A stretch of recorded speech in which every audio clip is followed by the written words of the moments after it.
In this new galactic war that commenced this past Tuesday, 6 factions are vying for victory. They have just 2 weeks to achieve their goals, a period both brief and eternal.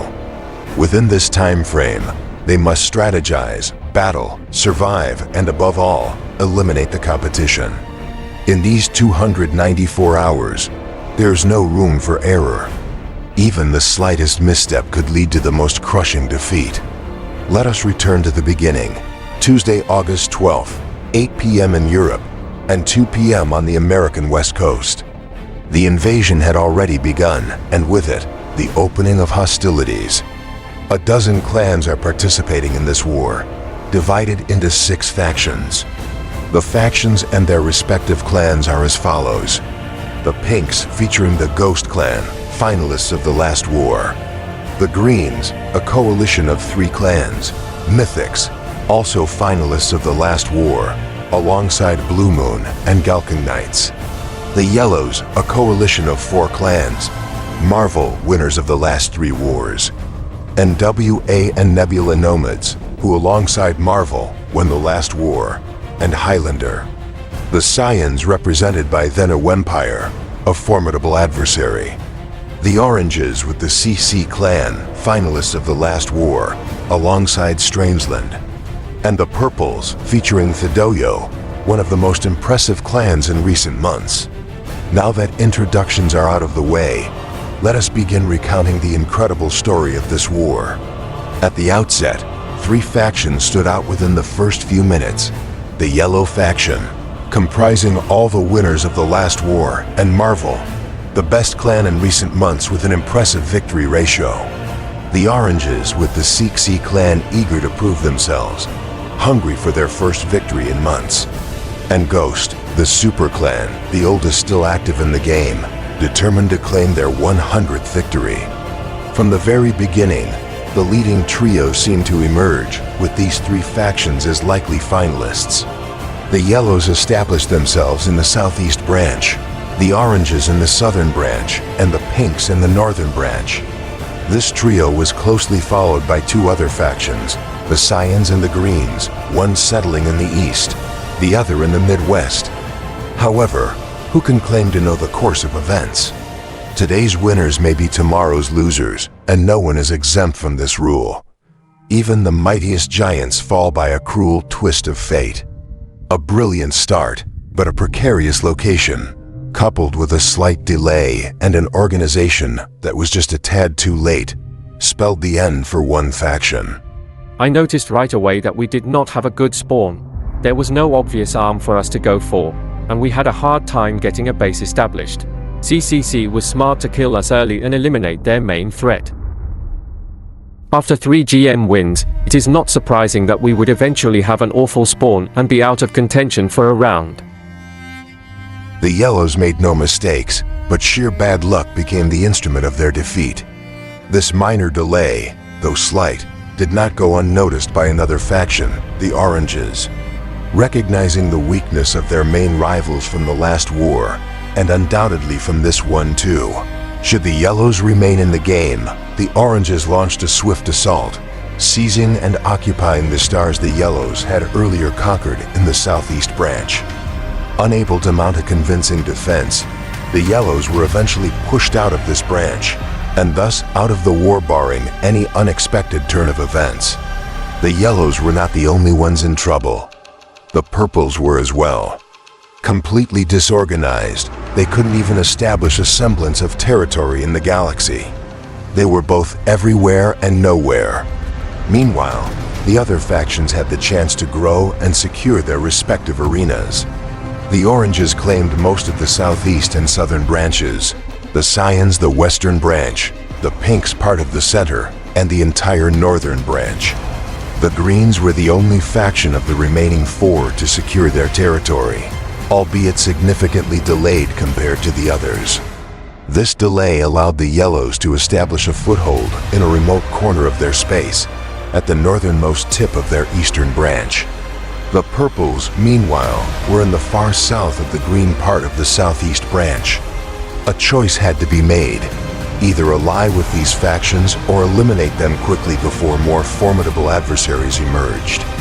And already, the oranges seemed to be maneuvering around the green stars. The pinks, undoubtedly, were watching the situation closely. Time was of the essence, and haste was necessary. The green faction rallied its forces and engaged the yellows, the most dangerous faction capable of hindering their branch completion. The battle was not brief, but eventually, the yellows succumbed, lacking the firepower to match the green's strength. With this threat eliminated, and without even pausing for breath, the green forces embarked on a long flight to the other end of their territory, defeating the purples as well and completing their branches in the process. Now, only 4 factions remained in contention, with just over a week of war left. The faction standings are as follows. The oranges first with nearly 14,000 points. The greens second with close to 11,000 points. The pinks third with around 9,500 points. The cyans fourth with roughly 8,500 points. The factions most advantaged for defense were the cyans with only 4 stars to defend and a quick travel time across their territories. The oranges with strategically important war prizes, easily defensible choke points, and decent travel times. The pinks with extensive but easily defensible territory, although their wide-open midsection made defense coverage challenging. Travel time was also rather long. The greens with a vast elongated territory and a significant number of stars to defend, complicated by extremely long travel times. The strongest factions in order of activity were the pinks, great firepower and significant strategic contributions due to long experience. The oranges, smaller clans but highly active. The greens, numerous active clans but lacking strategy and cohesion within the faction. The cyans, small clans relatively new to the war, but they have already proven they should not be underestimated. All in all, these factions were roughly equal, and each of them could hope to emerge victorious.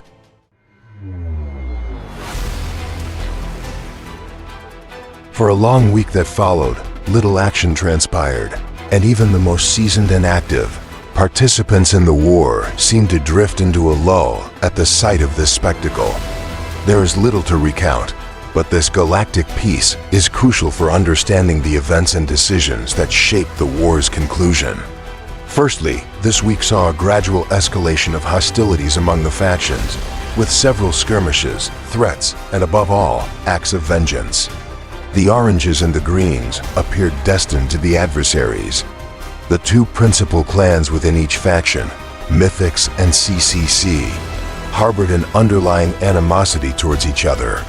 CCC was still resentful over the outcome of the previous war, while the leaders of Mythics held little affection, even outright disdain, for their counterparts in CCC. Tensions were high from the very first day, and rather than reconcile, these 2 clans, and consequently their factions, grew increasingly irritable towards one another. The conflict began with the seizure of stars at the heart of Green's territory by CCC, capturing around 15 stars. The retaliation was swift. A substantial contingent of players from Green reclaimed those stars and, in a show of force, took additional ones from the oranges. This led CC to concentrate their forces against the Greens, intensifying the conflict. Initially lasting a few hours, then a full day, the skirmishes dragged on throughout the week. Then, it seemed the situation might escalate dramatically. The Orange faction was composed of 2 clans, CC and Strangeland. Until this point, only CCC had engaged in the conflict with Mythics, while the other clans merely observed. However, a player from Strangeland changed the dynamics by launching a bold attack on the southern territories of the Greens 4 days before the war's end. This was not a simple raid, but a full-fledged assault against the Greens. The already delicate situation between the 2 factions seemed poised to spiral into a full-blown war. Only an extraordinary twist of fate could diffuse the tension, and it came in the form of apologies, which soothed tempers. leading both factions back to their prolonged guerrilla warfare, which persisted until the war's final days. On the other side of the map, between the Cyans and the Pink, there was no guerrilla warfare, but a conflict of a different magnitude was brewing. These two factions were like hunters, silent and watchful, gauging each other's every move. The Cyans posed a threat to the Pink, and likewise, the Cyans felt threatened by the Pink. The situation was tense on this front as well. However, for the time being, only the skirmishes between the Oranges and the Greens reverberated across the galaxy. Simultaneously, each faction, whether embroiled in the ongoing guerrilla war like the Oranges and Greens, or engaged in a tense standoff like the Cyans and Pink, was fortifying its defenses.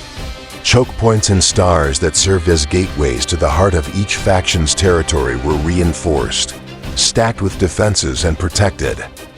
Stars that were easy targets quickly transformed into formidable fortresses, intimidating even the most courageous adversaries and capable of repelling the fiercest assaults, deterring those foolish enough to challenge these imposing defensive bases. Hour by hour, day by day, these defenses were built and strengthened. Everyone knew that the smallest error or the slightest oversight could be decisive. There could be no room for even a hint of vulnerability in their defenses. Among the four factions, a hierarchy of defensive strength emerged. The Oranges had the most robust and intimidating defenses. The Pink closely followed, managing to make their defenses equally formidable. The Cyans had more rudimentary defenses, yet they were just secure enough to hold, as if laying a trap for any who dared to attack. The Greens, stretched thin across their vast territory, struggled to fortify their defenses, but they were nevertheless sturdy. Before moving on to Chapter 3, it's essential to understand how the Galactic War system in Galcan operates. Galcan's Galactic War is a special game mode.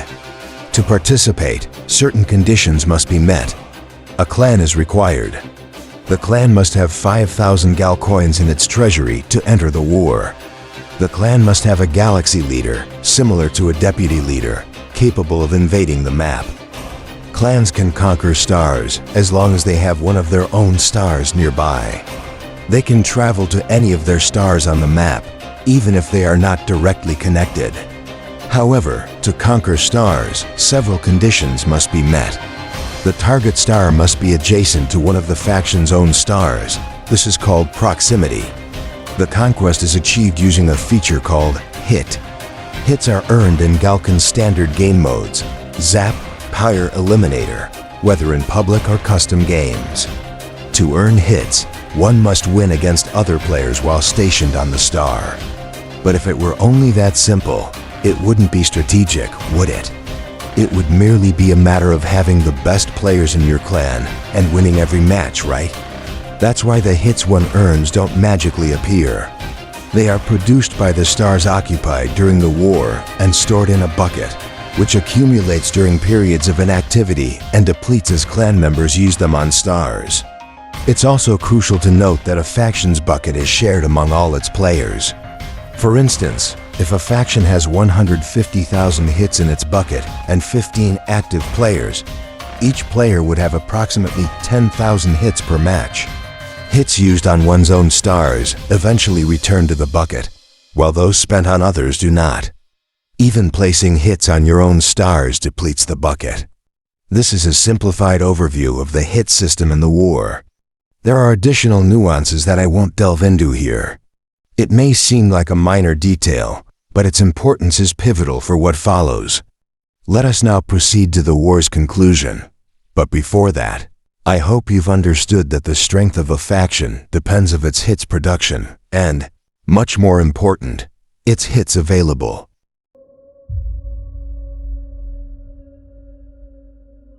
Much like the previous war, tension was gradually escalating, with none of the factions making any significant moves.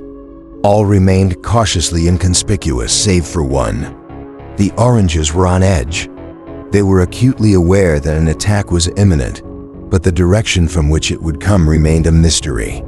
Their defenses, once considered impregnable, now seemed distressingly fragile.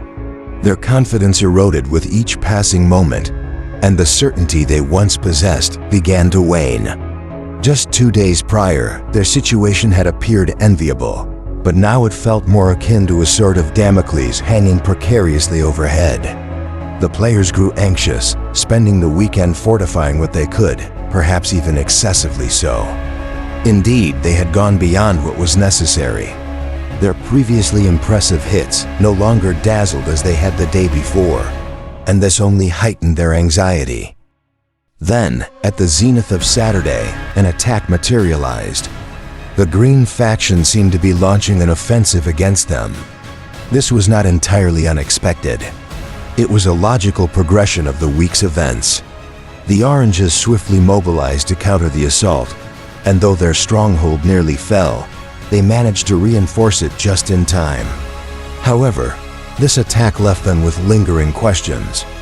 Who else might strike at them, given that the other factions remained silent and the Greens appeared to be their declared adversaries? Determined to deter further aggression, they undertook fortification efforts late into the night, working tirelessly from Saturday evening into Sunday morning. By dawn, the Orange defenses on the side facing the Greens were not only formidable but seemingly unassailable.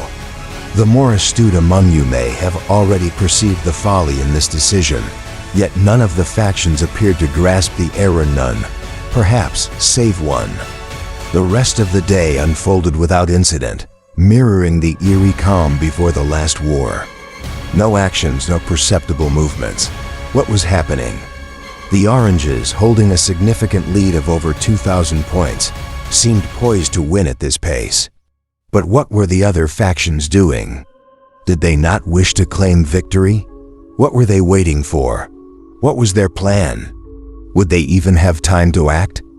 Growing weary of the waiting, the Oranges calmly devised their battle plan. Action was necessary. They could not remain idle. Why not strike at the Greens? After all, the Cyans and Pinks trailed by nearly 4,000 points. What could they possibly do? Moreover, these factions had been eyeing each other warily since the conflict began. They wouldn't dare make a move. The decision was made. Certain Orange players would attack the Greens in the south to distract them, as the Greens were the only ones capable of preventing an Orange victory. Was this a mistake? Perhaps not, but it was a decision they would come to bitterly regret. One detail one neglected to mention is the importance of travel time. In this war, travel time depends on the distance between the star one occupies and the one they seek to reach. Thus, positioning becomes exponentially more critical as the war draws to a close. Now, can you guess what will happen next? Who stands to benefit from this situation? Which of the Greens, Cyans, or Pinks has the capacity to act? For it is certain that if no one attacks the Oranges, they will secure victory. Could it be the Mythics, Blue Moon, and Galkan Knights clans, eager for revenge due to the animosity between their main clan and CCC? They are closest to victory and boast the most active players. Or perhaps the Ghost Clan, the Pinks, who might strike the Oranges from across the map. Will they disregard the Cyan threat? More importantly, will they have the strength to assault the Oranges' fortresses and defeat them on their own territory? Could it then be Empire, the Cyans, who have already demonstrated their coordination and strategic prowess in the past? They have the capability to strike the Oranges, and their forces are formidable. But will they overlook the threat posed by the Pinks, who have loomed large since the war began? Will they be able to break through the Orange defensive line?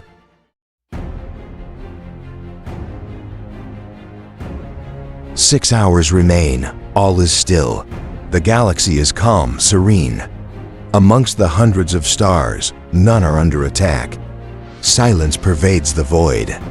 The only faction still active is the Oranges, tirelessly fortifying their strongholds. Yet their worry seems misplaced, as no faction dares to challenge them. Now with 5 hours left, the tranquility persists. One could almost drift to sleep. The Orange players grow increasingly relaxed, confident that no one can breach their defensive lines. At 4 hours to go, subtle signs indicate a shift in the winds. What's happening? Still nothing. Were the oranges truly concerned over nothing? Just to be safe, some of their players strike at the greens, better safe than sorry. The plan was keep the mid and attack green in the southwest branch. I mean, there was not such a plan. 3 hours remain, and suddenly what is this? Something has changed. Activity stirs on the map, but where? The green border? No. The center? Not there either. Toward the cyans? Yes, but the color is not cyan. It's pink. Unbelievable. A massive assault, a horde of players determined to win. Pinks are on the move for the first time in a week.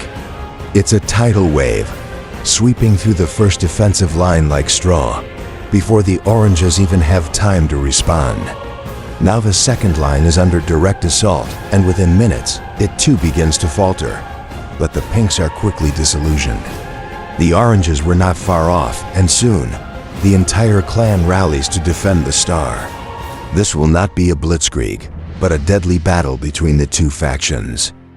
Time, however, is of the essence, as the pinks take a tremendous risk attacking the oranges.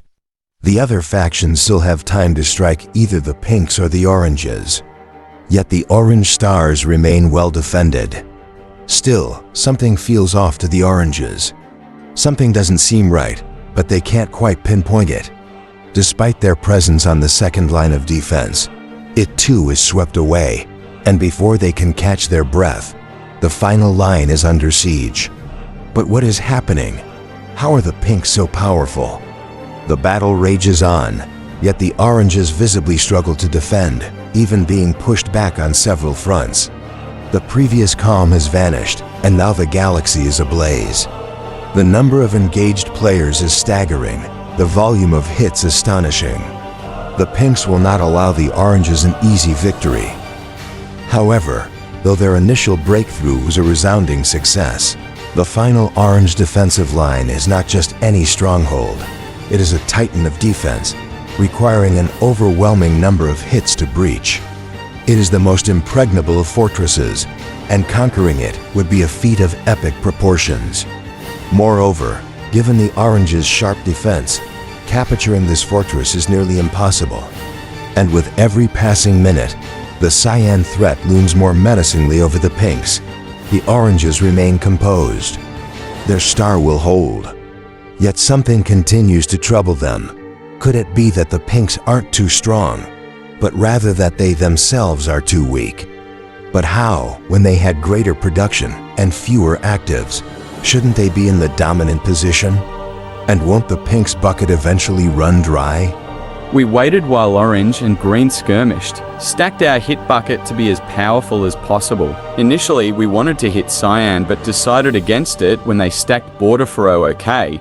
Then we decided middle would be our best shot. We focused orange, hoping that green and cyan would help against the score leader. So we blistered orange, but were only gaining a small bits of ground at first. Now 2 hours remain. The intensity of the battles is matched only by their ferocity. The oranges still cannot stem the pink tide. At best, they can only slow it down. Tijo, their central star, is dangerously close to falling. It seemed inconceivable that this star could fall, but in a few minutes, it will change hands. Panic begins to set in among the oranges, and our other protagonists, the pinks, are not much better off. With only 2 hours left, nothing is won, and the assault against the oranges is not yielding the desired results. They have barely scratched the orange points, and those are being regained against the greens. Tijo will fall, but holding it will be an arduous task. A twist. The greens reappear, reclaiming their stars lost to the oranges. Once again, the oranges feel something is wrong. The greens are far stronger than them. They realize their mistake. The bucket, the hits. It's not the number of active players that matters now. It's the expenditure of hits throughout the day, hits that cannot be recovered before the end. The hits spent fortifying their stars are now what they lack. They have over-fortified their defenses, rendering their offense ineffective. Meanwhile, The Pinks have managed their resources far better, maintaining impressive defenses while retaining a destructive offensive force. Now, everything hinges on the Orange's defense, and though it is far from weak, will it hold? The galaxy is ablaze, and tempers flare. A sudden turn of events. Our final actor emerges, the Scions. They could still change the tide, the last wild card, but for whom? The Oranges? The Greens? The Pinks? We were hoping that Ghost would be fighting with a faction, which they did, and that we would destroy them and win GM. They striked at the northern border against Ghost. They too have conserved their offensive strength, and Ghost's oversight concerning them may prove costly, far too costly. In less than an hour, Godadexu falls. This time, it's Ghost who panics. The capture of Tijo, the Orange Fortress, nearly goes unnoticed. Facing the Oranges is already exhausting. Facing the Scions would be too much. A delegation is sent in the hopes of halting the Scion advance. Tijo wasn't just a fortress. It was also the star of a constellation. A constellation doubles the points of the stars within it, and the gateway to the Orange southern branch. The breach is created, and the Pinks pour in. The Orange faction bitterly realizes its mistakes.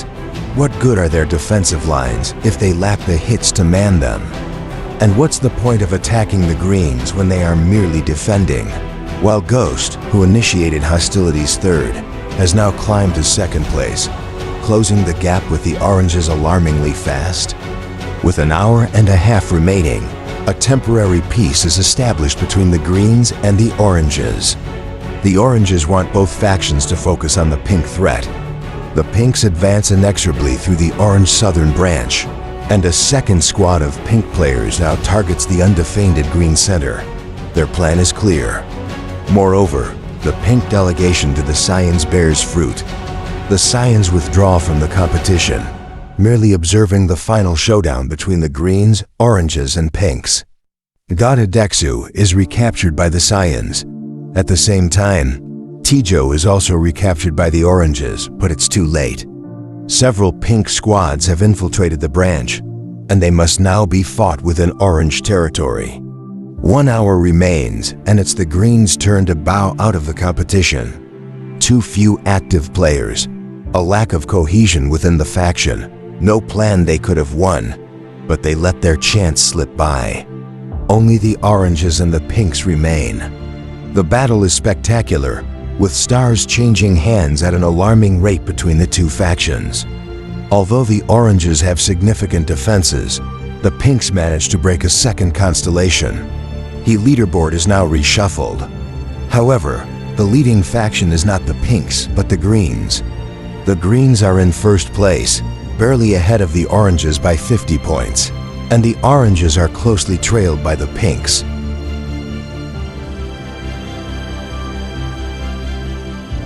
Simply, I had tickets to a big football game, and most of my other players are in Europe. I was working on defending against Ghost, but you were all too strong. When I went to bed, Orange was still in the lead.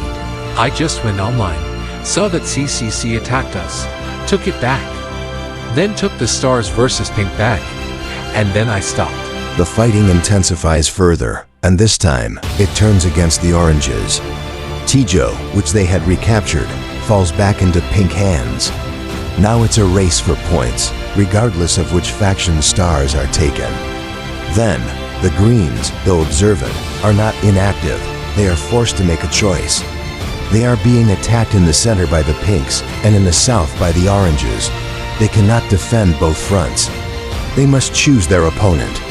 Their choice falls on the Oranges, especially since the Pinks seem to have ceased their attacks on the Greens.